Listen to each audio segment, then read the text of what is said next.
And welcome to the channel. Today I'm going to show you how you can perform reverse Google image search on your Poco F5. So in the first step we have to open the gallery, then look for the photo that you want to search in the Google. Sorry, I have to add the permissions.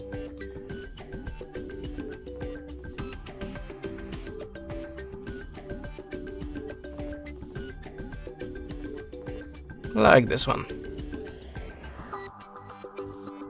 Or maybe this one. Now just click on the Google Lens icon and whole process is triggering automatically, and now we are looking for a similar or exactly same image in the Google Picture database. And that's it. Thanks for watching, leave us a subscribe, a comment, and goodbye.